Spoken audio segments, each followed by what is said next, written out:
Hello, everyone, and welcome back to the Notes and Quotes podcast. So, today is a lovely special day. It's always a special day when I have a guest. I'm always so excited to have guests. And today we have a very special guest because she is a podcaster as well. And you're going to be able to hear this episode on her podcast as well. Different intro edited in her style. So, if you want to hear us talk about this topic on her podcast as well, go hop over there.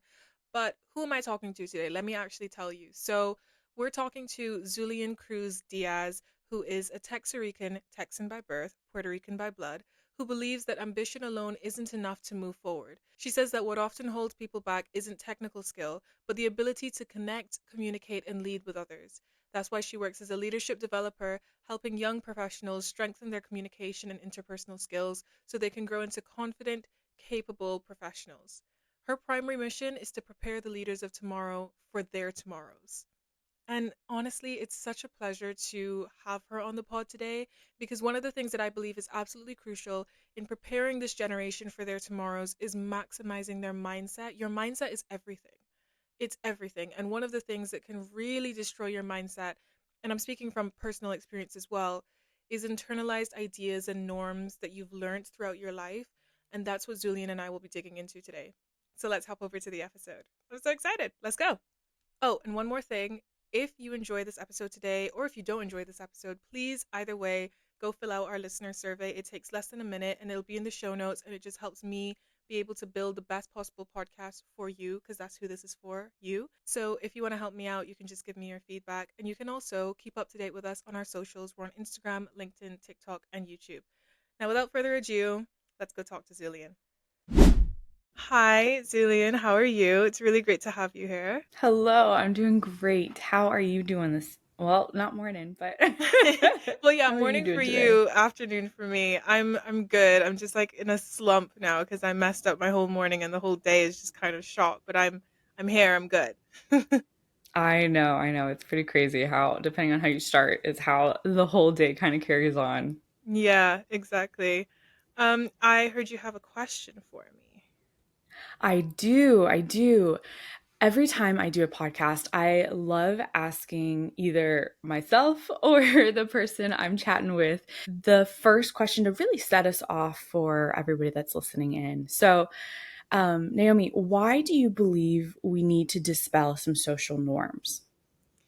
Oh my gosh, so many reasons. I feel like our entire being of who we are when we're in, our adulthood or really at whatever age we are is made up of the things that we learn throughout our lives. We're really just a mosaic of all of the different experiences and people that we interact with. So the things that we internalize are so crucial to what makes up our mindset and then as a result who we are and how we think about ourselves, our lives, other people, how we react to other people in the world, how we express our own emotions and stuff like that. So I feel like when you have harmful norms that are internalized, then it in turn it ends up having a harmful mindset and then a harmful living experience. So it's really, really important.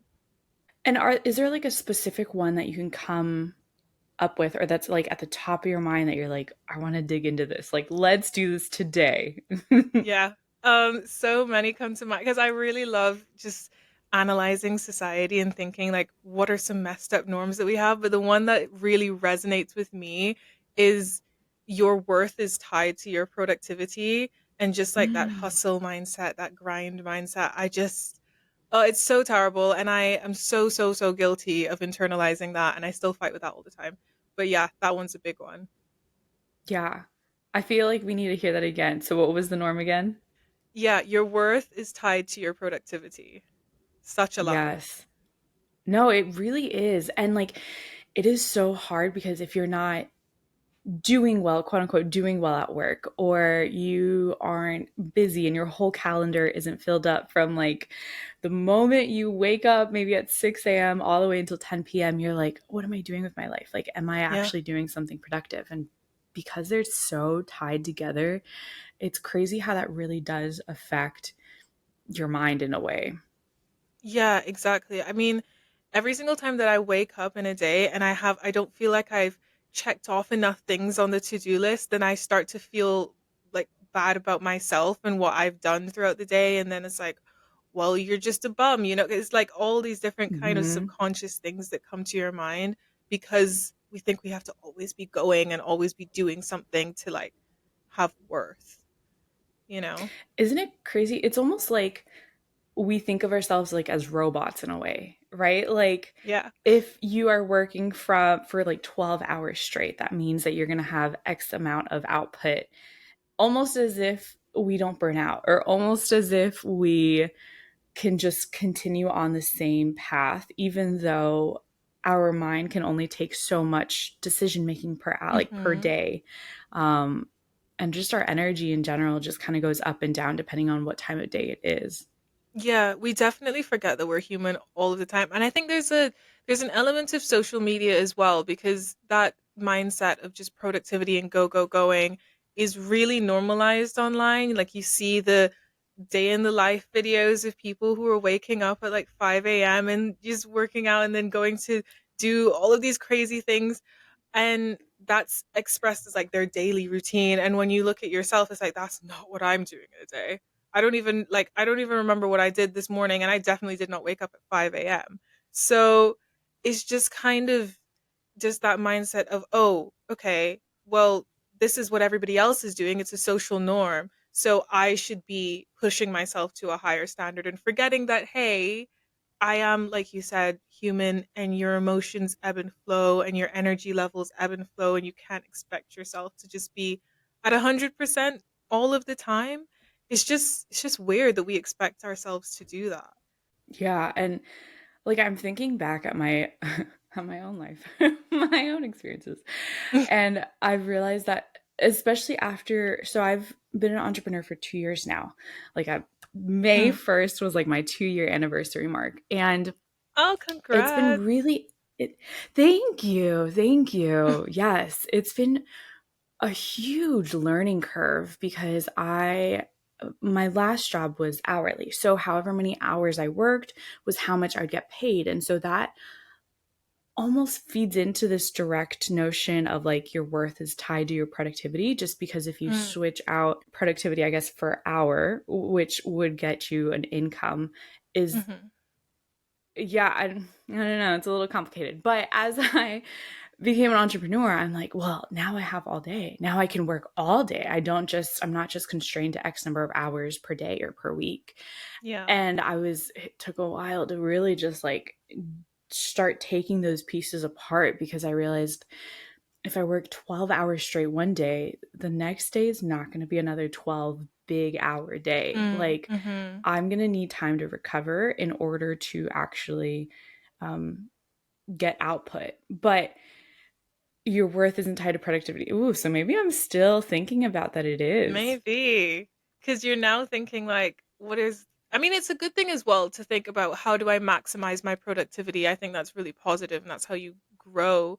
But at the same time, are you judging yourself if you don't meet that mark? You know, like if you Mm, work 12 hours one day and then because you work 12 hours that day and now you don't have energy to work, like, I don't know, 8 hours the other day, are you now judging yourself and saying, oh my gosh, I barely worked today, and you're not giving yourself enough credit for the fact that you basically burnt yourself out from yesterday, you know? mm-hmm. So it's good to think, okay, how can I maximize my hours? But I think it's the mindset that you have to couple with that, like giving ourselves grace. That's the thing that I still struggle with all the time. So, like, what do you say in your mind? Like, what do you tell yourself in order to, because it is a conscious thing that you have to be thinking about and reframing what you're telling yourself internally. So, like, Yeah. even though we're still learning Yeah, to definitely. break those apart, what do you tell yourself in your head? Oh, okay. So if I'm having a day where, let's say, okay, so the night before I told myself, okay, these are the markers of what I want to complete tomorrow based on my to-do list or based on whatever. And I wake up and I don't have it in me to wake up at the time that I was going to wake up at, and then I oversleep or something. And that's obviously a terrible start to the day. Now I'm feeling already bad. I have to remember, okay, well, first of all, this time has passed. Like I cannot do Mm-hmm. anything about that. It's gone, it's done. So I now have X amount of hours left in the day to turn things around. How am I going to do that? Like what's the best way to do that without letting myself feel like, "Oh, you've already messed up and you're already terrible and you're not productive and whatever, whatever."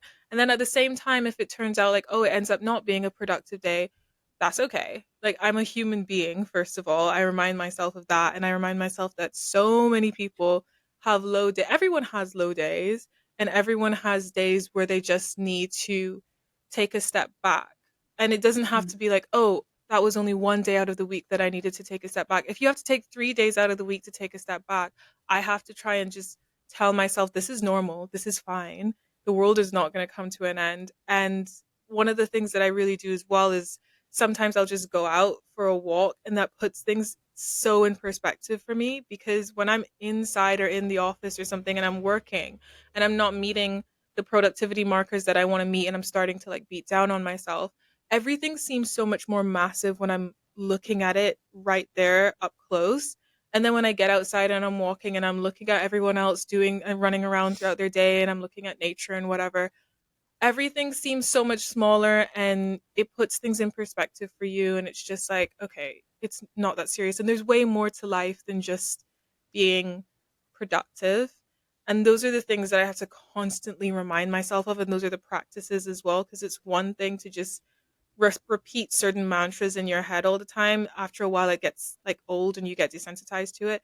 So if I do the practices as well, it helps. But yeah, it's an ongoing thing. Yeah, that's and when you talked about going out for a walk, it reminded me of, have you heard of the podcast Hidden Brain?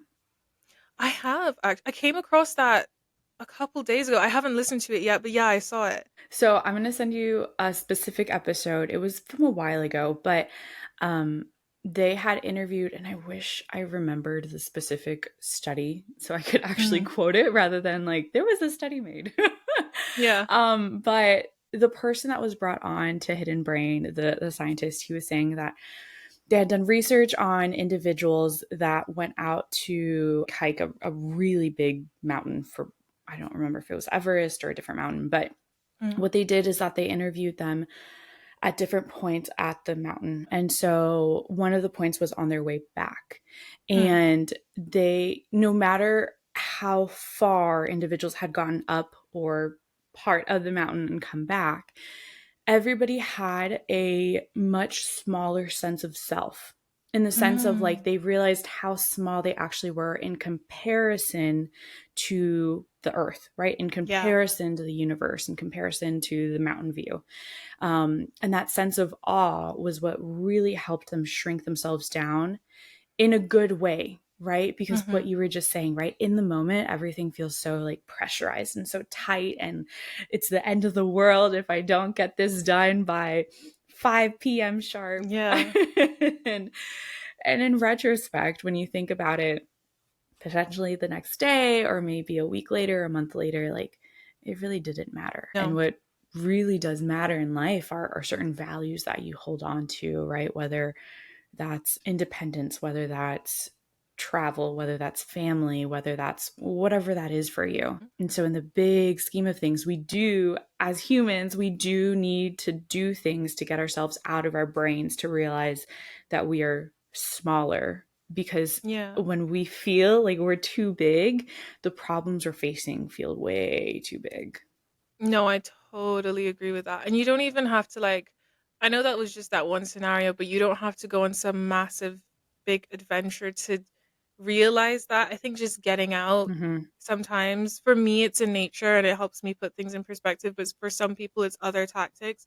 I think one that is kind of universal that might work for almost everyone is just looking back. So, acknowledging where you are right now, and then looking back and seeing all of the things that you've completed, and realizing that, okay, you've one gone through so much worse and so much, other hurdles of productivity that you are facing right now. And then at the same time, just look at how far you've come in general. And it makes you realize, okay, I actually have done a lot, and I don't need to be this stressed right now. And I am worth so much more than completing this deadline at the moment. And it's going to get done. It might not get done. If it doesn't get done, it's not the end of the world and I'll be fine. Because I remember when I was a kid and I started getting asked, oh, what do you want to be when you grow up and all this stuff, all those normal questions, which I hated because I had no idea and I still don't have any idea. But I was told, oh, you should do all of these things, like you should do this and you should do that. And I was thinking to myself, you know what, my only goal in life, in reality, and I thought that it was just me being a naive kid, but in reality, I still have this view, was my only goal is I want to be happy. That's it. Like I just want to be happy. I just want to be at peace, and that's it. Like I don't need to have like a big house. I don't need to have X amount of money or whatever. Like I don't need to have achieved all of these massive prescriptive things. I just want to have happiness and peace, whatever that looks like. And then it's so funny that I still have that mindset, but then it's juxtaposed against me being hyper productive and wanting to like meet all these markers. And then when you realize that and you look back and see that was what the mindset was, that's where I've come from and that's what I still hold.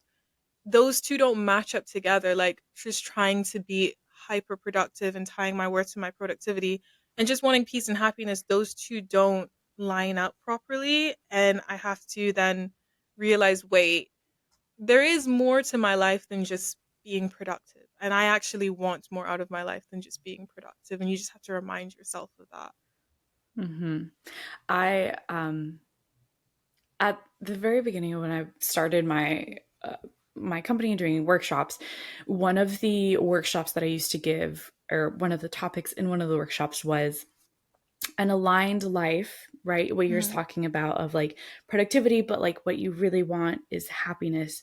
Yeah. Um, One of the lines I used to give is a happy life is one part goals, right? Like one part oriented for whatever your ambitions are, Hmm. and one part values. And they both have to kind of come together in a way. They have to be synergies, right? Like the example I used to give was, if your goal, let's say it's financial freedom, right? Hmm. And your values are creativity and you're super good at different modes of art, right? But you are working a job that will get you financial security, right? Financial freedom, that gets you closer to that goal. But all you're doing is working on Excel sheets, and it is Hmm. super draining for you because you're not using what you're really great at with using creativity and different elements that you're already naturally gifted with. Yeah. Your life is going to feel unaligned. So it has to be a way that you embed both in order for life to feel more connected, more like you will actually get to the goals and you will actually live whatever your values are out. Hmm. Um, and for me, what I think of values is I think of it as something that gives you life, gives you energy, versus like, I value XYZ. I feel like that is too big, at least for Yeah. me to grasp. So I switched that word or the definition of value. I switch it for what brings you life, what brings you energy. Mm. And how do you like go about finding what gives you life and what gives you energy? Or is it just something that you kind of know within yourself or you have an idea of it, you just need to like pull it out? I think it depends for different people. I personally have to sit and reflect, and the best way I do that is either talking out loud. You know, I'm a Same. verbal processor. I do that too. Yeah. Or it's sitting down and writing with a journal. Mm. What happens to us when we're writing is that we have to slow our brain down in order to keep up with writing our thought. And so, what that does is it helps us process a topic deeper because we're Mhm. having to slow down, and then that makes us connect to different ideas and different thoughts. And so, as we're journaling, as we're writing, we not only get out our thoughts, but we also start making different connections because we have to slow our brain down as we're Oh, writing these thoughts down. wow. I literally never thought of journaling that way, by the way, because that makes so much sense because I always heard people talking about journaling and the benefits of journaling, and I don't doubt that they're there. I've just been like, it It feels like just I'm sounds just like writing. iffy, like, Yeah, ooh, it just felt like like in I your was little just writing. diary. Yeah, yeah, yeah. It literally felt like that. And I was like, I love talking out loud to myself. People think it's weird all the time, but I talk out loud to myself all the time. Um, Same. and it helps. So I thought if I do that, why am I going to do journaling as well? that makes so much sense. I mean, you still have to slow yourself down when you're talking out loud Hmm. because your mouth needs to keep up with your brain and they're not at the same speed.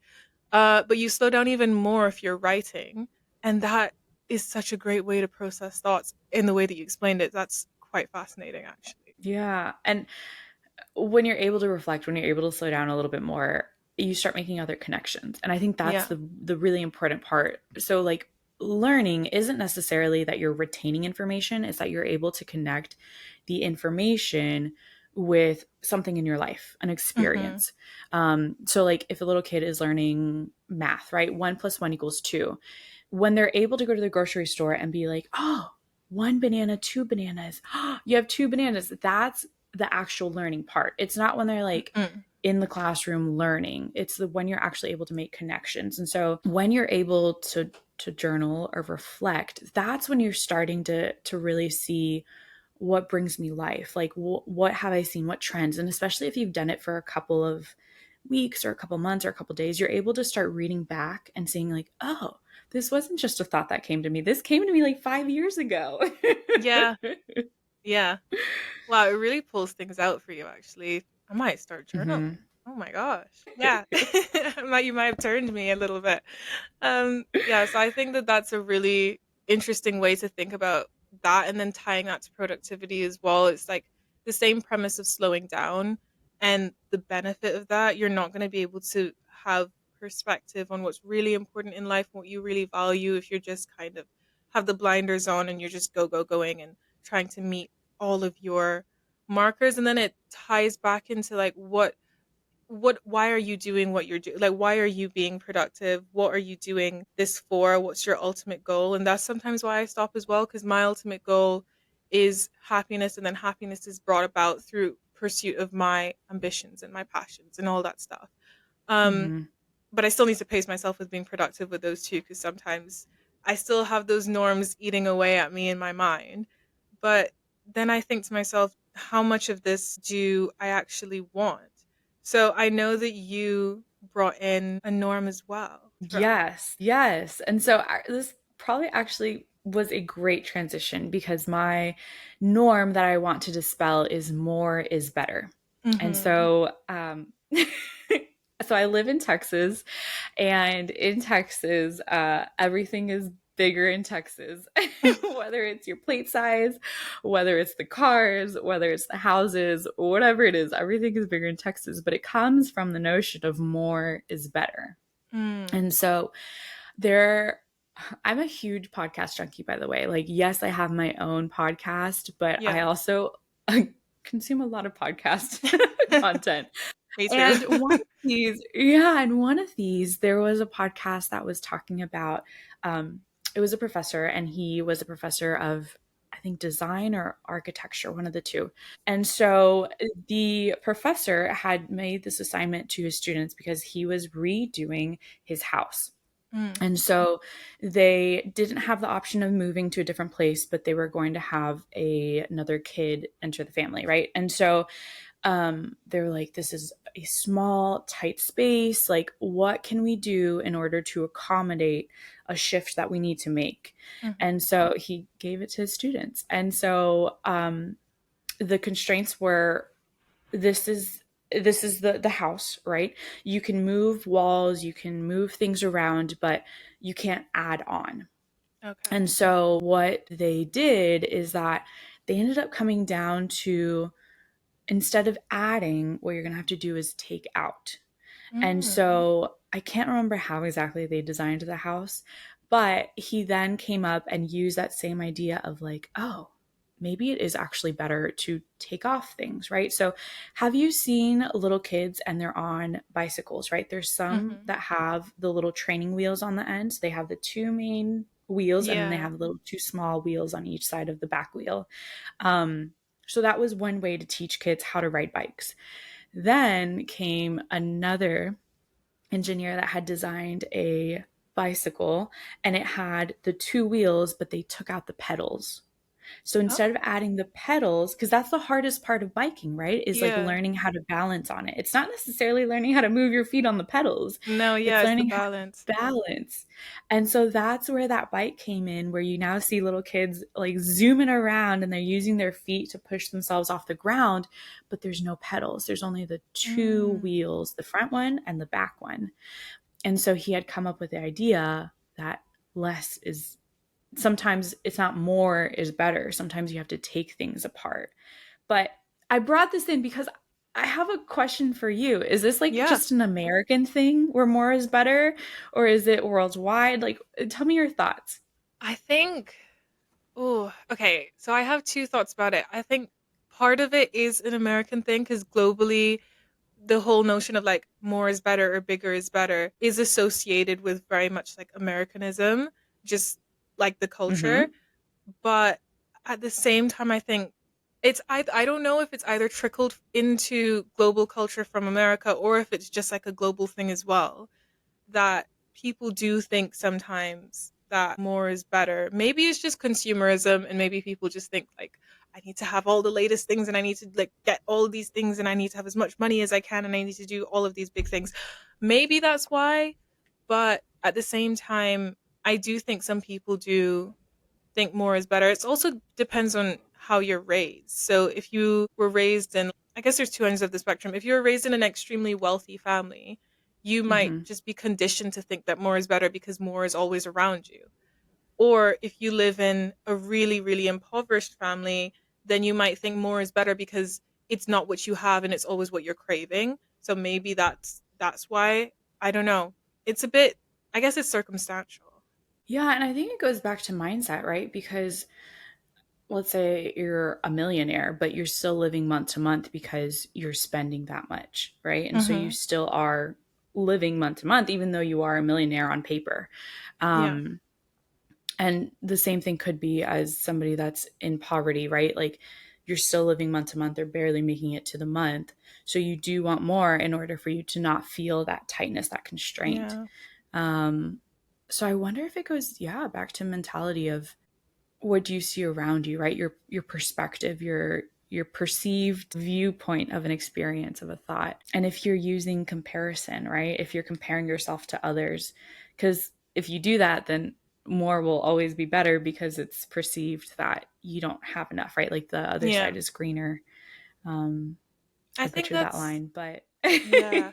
No, I think you're spot on there actually because I think a lot of it does come from comparison, just people looking at other people and then like once again through social media when you're looking at online about at all of these different things that people have you're thinking about what you don't have. And it kind of just highlights what you don't have. Sometimes you'll be completely content with your life and what you have. And then you'll look online or you'll look at somebody else in your real life and you'll then what you don't have is highlighted. And it's right. now very apparent to you and you feel like, oh, more is better. I need to have this thing in order to be Mm-hmm. because sometimes we admire people and it's good to admire people. It's great to have inspirations and stuff but I think when we do that, when we admire someone and when we're inspired by someone, we want to become like them. And a lot of times that is coupled with thinking that we need to get more things or we need to become more. And there's a good side and a bad side to that because once again, growth is a good thing. But what are your values is the same. It all comes back to everything we were talking about. It's all kind of linked together. And it reminds me actually, you shared with me a really good quote that you have that kind of touches on this topic as well. Do you want to share with us what your quote was? So, the quote I have is the opposite of courage is not cowardice, it's Mm-hmm. conformity. Even Mm. a dead fish can go with the flow. So, Yeah. when I thought of this, I thought it was really interesting because we're on the topic of dispelling social norms.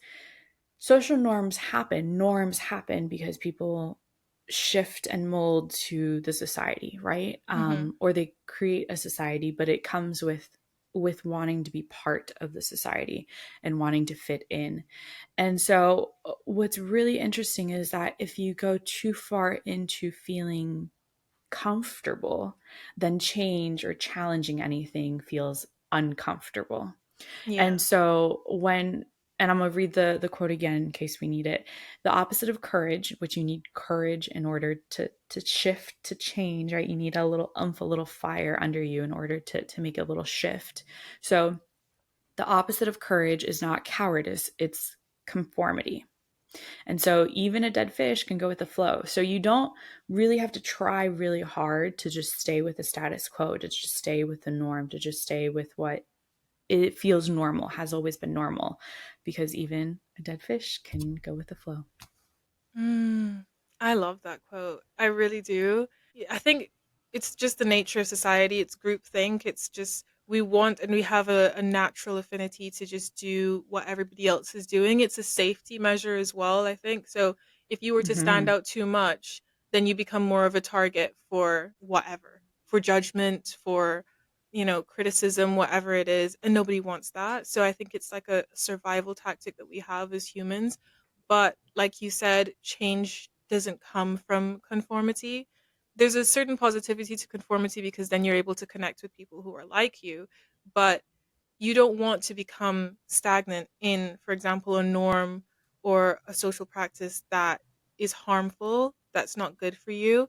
And then when you conform to those ideas, you kind of become a dead fish. Like, are you really happy? Are you really alive? Or do you feel like just fulfilled in your life with just going with the flow? And it's kind of about giving people the courage to actually get courage to not conform. So how would you say that you do that? Like, how would you say if you are conforming to something that's not good for you and you don't feel fulfilled in this, how do you give yourself that extra oomph to change? I think that's interesting because I was thinking about it and I realized that I first have to reflect to realize that it's not good for me, right? Or I first have to reflect that, oh, this is not working out, right? Or I'm doing XYZ. Because if not, it's so easy to just like get into autopilot of like, wake up, work out, eat breakfast, do work, come back, like all of the things that you do 5, 6 days a week, like just you're on Mm-hmm. autopilot. And so if you don't, for me, if I do not sit down and just kind of think and reflect. I mean, I don't do it like every day, Yeah. but when I feel like uncomfortable inside, I'm like, oh, I guess I have to journal. And Yeah. when I do that, then I start making connections. And so to answer your question of like what gives me the courage to make those changes that are not working for me anymore, I guess it's like an internal love for not only myself but who I will be in the future. And Mm. so I've been really trying to work actively of like connecting Zulean in 40 years is still me. It's still me. That's not a different person. That's still me.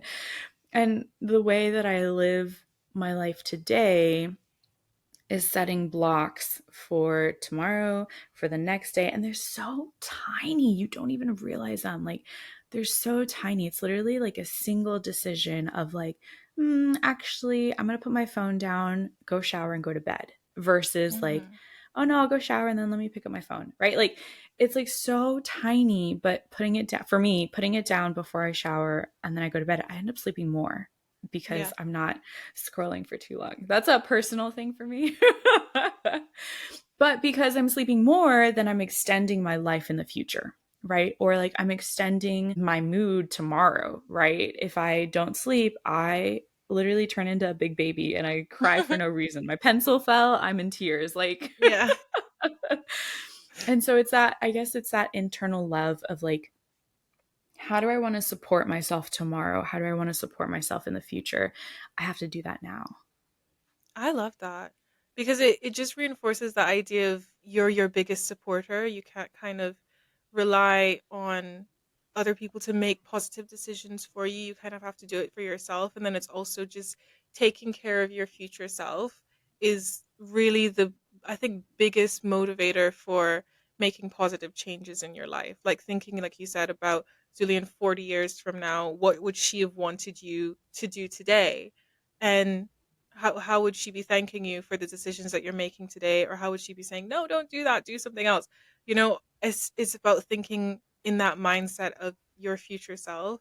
That's something that I definitely do as well. So I'll make decisions. I might be feeling super lazy today, and I might want to just kind of rot in bed all day. But then I know that my future self tomorrow or my future self next week is gonna really regret that decision. Like it might feel good right now. Either way, it probably won't feel good because then in like 5 hours when I've been lying in bed doing nothing all day, I'll feel terrible. But Hmm. that's even the future self there as well. Just the 5 hours from Yeah. me from now, me, what is one thing that would be positive that I can do today? And one of the things that I also do is I really love post-it notes. I didn't used to love post-it notes. I used to not understand why people use post-it notes. It didn't make sense to me, and then I started using post-it notes, and now they're all over my room. All over. I All literally have over. one right here on my computer.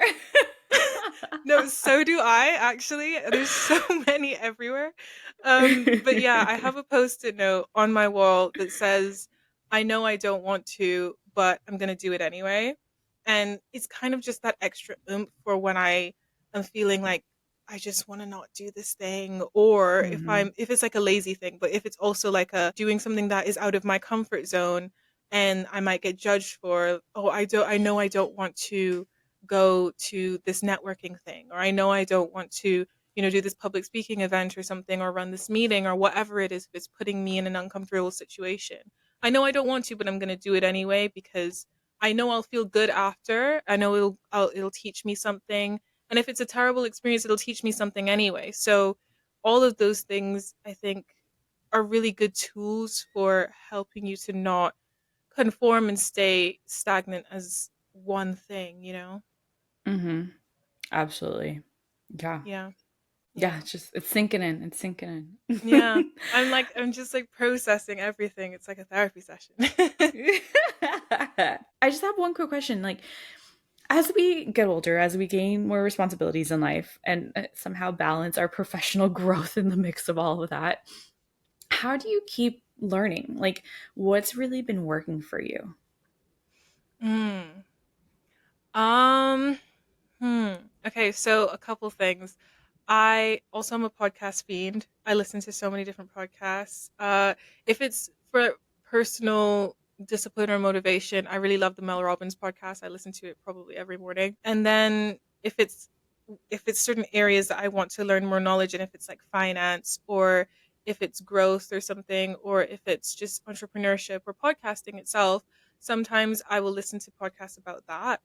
I also have been joining different groups online. So if it's like LinkedIn groups, or if it's groups about whatever, or workshops or something, just learning from other people has been really, really helpful, especially since I'm not in school anymore. School is like obviously the place for learning, and it just is knowledge coming to you all the time. But when you're out of school, you have to seek it for yourself. And I've been just trying to find different outlets of doing that. And I love connecting with people, and then also just observing people. So if I'm at work and I really admire somebody who's in a different department than me, or is a higher up to my role or something, just observing the way that they do things and learning from observation has been really, really beneficial for me as well. And I keep a notebook of different things that I learn and different things that I want to remember, because my memory is also terrible. So I will forget things very easily. And if it's something that I come across that I really want to remember, I'm going to make a note of it. And it just then ends up being this book that I can go back to of just lessons and tips of how to do certain things and how to grow and things I want to remember that is really helpful for me. I love that. Thank you. I just had one last quick question. So, when I'm finishing off Yes, my please. episodes with guests, I usually give them the floor to say anything that they want to say to our wonderful listeners that they want to take away. So, if you had to tell them one thing that you want them to take away, what would it be? I think what I would want anybody listening in today, right now, is to keep curiosity at the forefront. And what I mean by that is to ask a lot of why questions. You'd Mm, be really surprised at how much information, whether you're asking somebody why after they've said a statement that they believe in, or you asking yourself, like, why am I doing this right now? You'd be really surprised at the answers that you actually get because you're coming from curiosity versus defensiveness or versus just kind of going with the flow. Why kind of usually disturbs a lot of different things and brings in curiosity, and you'd be surprised at what you find, and the new things that lead you to a different decision or a different experience or whatever comes your way. That is wonderful. Oh, I'm so gonna do that now. I'm gonna be asking myself why all of the time. That is great advice. I'm so glad we got to chat today. Thank you. Thank you. Thank you. It was really, really good having you. And if people want to find you, where can they find you? Yes. So the easiest way to stalk me, follow me, whatever you want to call it, is you can go onto my Instagram. It's at zconecta, ZCON. Oh, I have to spell that out loud in my head. ZCONECT, and or just find my name, Zulean, Zulean Cruz-Díaz. I pretty much only have my own name. Nobody really has my name. So it's really easy to find me on Instagram and on LinkedIn. Awesome. Okay, definitely go check her out because her podcast is awesome. I listened to a couple of episodes of your podcast, as you know already, and I think it's such a great talk. It's just the way that you do things is so great with the questions and stuff. So definitely go listen. It will brighten your day for sure. So thank you so much for talking to me. Thank you. Of course. Yes. Thank you for having me. I'm so glad we got to chat. Yeah, me too. That's all we have for you guys today. So thank you so much for listening, and I think we're out.